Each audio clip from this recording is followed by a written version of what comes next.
Madam Chair, I'd like to ask for unanimous consent.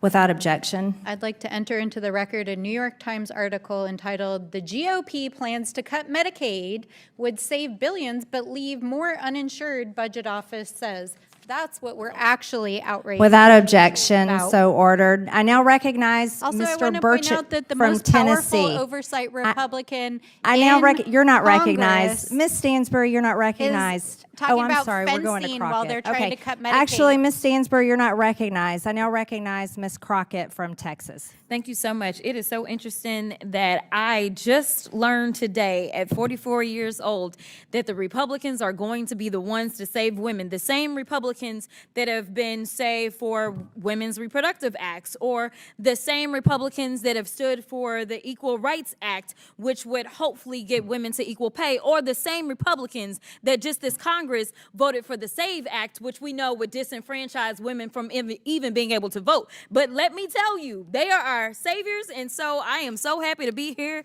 today, because otherwise I would not have an idea that I had a savior in the Republicans. So let's also talk about the fact that it's only been 100 days, 100 long, terrible days for anybody that absolutely believes in reality, because what we know is that they have terminated staff responsible for enforcing federal protections against sex-based discrimination. Sounds like that's pro-women. Or they've cut funding for domestic violence survivor services. Sounds pro-woman to me. Or they've prohibited funding for research affecting women's health. That definitely sounds pro-women to me. Essentially, they closed the Department of Education's Office of Civil Rights. Again, sounds like they are fighting for us. And instead of providing oversight over these actions, congressional Republicans have been working to execute one of the most aggressive anti-women legislative agendas in history.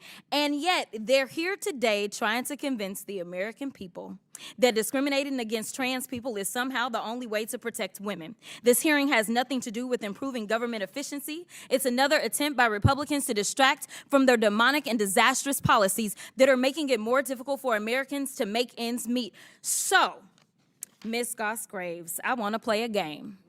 It's called Trump or Trans. You ready? Okay. So I'm going to ask you a question, and I want you to tell me whether or not it is Trump or trans people that are responsible. You understand? Got it. Okay, very good. The first one, gutted medical research. Trump. Kidnapping Americans and sending them to foreign countries, a.k.a. deporting them. Trump. Driving us into a recession. Trump. Increasing the cost of everything. Trump. Waging an idiotic tariff war.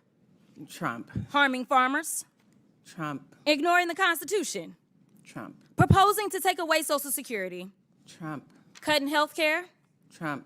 Firing government workers who keep our country safe. Trump. Encouraging an environment of hate and divisiveness. Trump. Thank you so much. This committee could be engaged in actual oversight of fraud, waste, abuse, and mismanagement. So let's talk about waste. Like Trump's plan to spend almost $100 million for his little birthday parade, or how he spent 25% of his first 100 days golfing, costing taxpayers tens of millions of dollars. In fact, it's a little bit over $30 million at our last estimation. In fact, President Trump is on pace to spend more than $1 billion of taxpayer dollars just on golfing. Yet the Republicans have been silent. So they must think spending taxpayer dollars on the president's golfing trips is more important than providing health care to their constituents. And when I talk about constituents, we're going to talk about the ones on this committee. So if we look at Texas 26, 39,000 children look to potentially lose their Medicaid with the cuts that they are about to vote on for reconciliation. 88,000 in Georgia 3, 68,000 in Missouri 7, 79,000 in Tennessee 2, 86,000 in South Carolina 4, 50,000 in Texas 04, 85,000 in Texas 27, and in Georgia 14, 111,000. And if you add that up just on this committee, we have 606,000 kids that are relying on us to do right by them. And instead, we playing these crazy games because we worried about 10 trans folk that are in sports right now in college. I wasn't elected to be engaged in these fights. I was elected to make sure that those kids, the kids that they are about to neglect with these terrible votes that they're about to take, I was elected to protect them and to make sure that they could grow up and have all the opportunities. But let's keep on track. Now, when we look at how much they are spending on, let's look at fraud.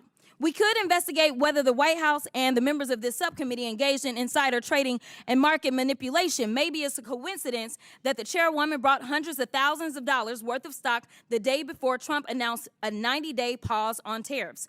But I guess we'll never know. So finally, let's talk about abuse. Like how the Republicans have let Elon steal data of Americans and his competitors to make himself even richer. Look, don't let these hearings distract you from their destruction. This is rage baiting instead of conducting oversight over the issues that Americans actually care about. And with that, I will yield. The gentlelady's time is expired. Madam Chair. I now recognize. Madam Chair, I move down to take down her words impugning you. It's saying you committed a crime. Without objection, so ordered. Say what? That's not. See how. The committee Chair. will Point of suspend. The parliamentary committee will inquiry. Madam suspend. Point of parliamentary inquiry. We're going to go with hers first, right? Madam Chair. The committee will suspend. The member will state the words she wishes taken down. Well, actually, Madam Chair, the words were actually not made in a The timely committee manner. will suspend. Hearing will come to order. Ms. Mace, I'd like to ask, we've looked at the words that were said, and it's borderline, whether it's parliamentary and goes along with the rules, saying could and accusing the White House and members of this committee of crimes is borderline. So in interest of the hearing and our witnesses that are here today defending themselves against the mentally ill biological males that have invaded their sports, and in the interest of making sure that we stay on track instead of getting sidetracked into Democrats' nonstop fake accusations, I just ask, thank you for bringing up the motion and ask if you'd like. Yes, Madam Chair. Okay, thank you very much. With that, I now recognize, she already did, Ms. Stansberry. I now recognize Mr. Burchett from Tennessee for 5 minutes. Thank you, Chair Lady. Madam Chairman, I'm sorry, it has to be withdrawn on the record. She asked the question and she said, yes, Madam Chair. You weren't listening, Ms. Stansberry. We handled that, and it has been removed for the record, the fake accusations of your criminal behavior. Oh, are you accusing also? And lying, and you're continually disrupting this hearing and won't stay on track about mentally ill men trying to beat down women in women's sports. We're going to stay on track now, Ms. Stansberry, so hopefully you can go along with this hearing and stay on subject. And I now recognize Mr. Burchett from Tennessee.